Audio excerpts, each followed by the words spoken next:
Did you know one lady was ordered to pay £24,500 for parking ticket violations?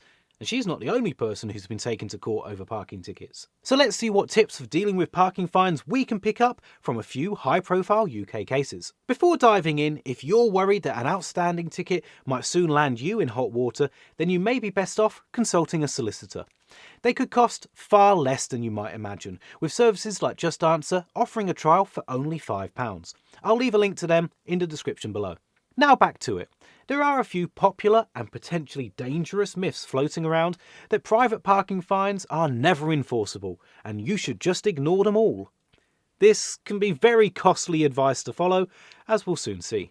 First up, it's really important to correctly identify what sort of ticket you were issued, whether it was a parking charge notice or a penalty charge notice. They may seem very similar, but how they work is actually very different. If it was on private property, usually a private car park connected to a business like a supermarket, then you'll have been issued a parking charge notice. But if the parking contravention was committed on council land, you'll have received a penalty charge notice.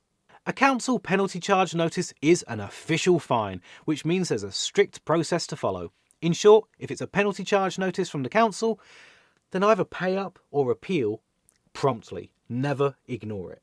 A private parking charge notice, on the other hand, is more like an invoice, so what may happen may differ from case to case. In reality, you aren't legally obliged to pay a private car park fine unless you're told to do so by a court. However, it may be well worth considering a prompt payment to avoid any further stress, worry, or any potential legal action.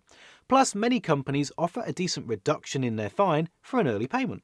If you do ignore a private parking ticket, it's likely that the company will send out payment reminders, add late charges, or threaten legal action. But in reality, there's nothing a private company can do to collect money unless they take you to court.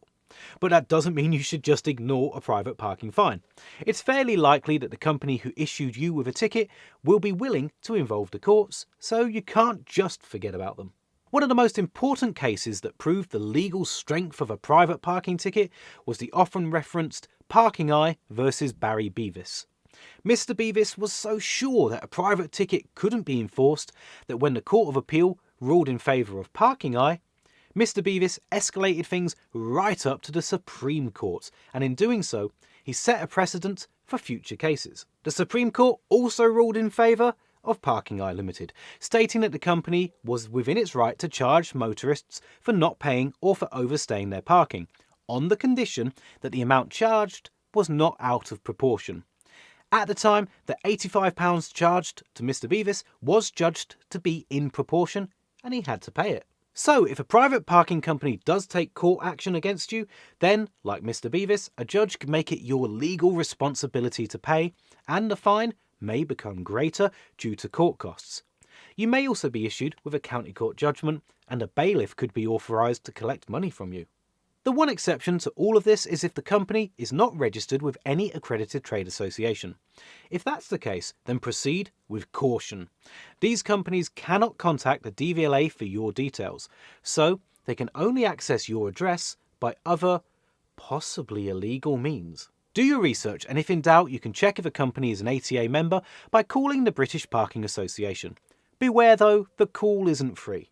However, providing that a parking company is a legitimate business and all the correct practices were followed, then it's likely that a judge will side with them in court, even if it seems to you like the fine was unfair. It's important to remember that being in the moral right and the legal right are two very different things.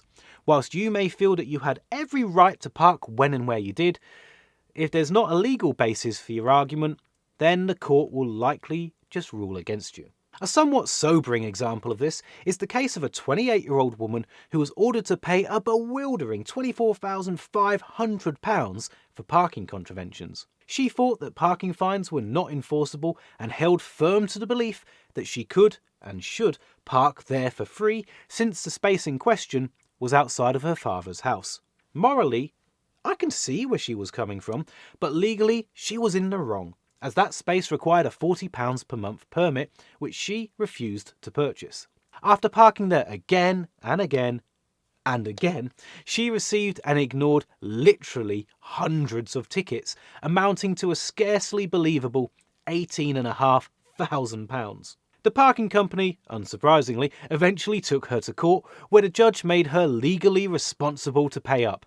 Not only the original £18,500, but now, with extra fees and court costs, it totalled a staggering £24,500. Private parking fines can become enforceable, and she found out the hard way. The very hard way. On that sobering note, speaking to a solicitor can be well worth your time if you're worried about an outstanding parking fine. These days, there are many online solicitors who are quick to contact, easy to speak to, and very often far cheaper than meeting in person. As mentioned, Just Answer has a trial that allows you to contact a solicitor for just £5. My colleague used their service and saved over £270 on his ticket by doing this. There's a link to Just Answer's trial in the description, and if you use that, you'll also be supporting Money Nerd, so thank you.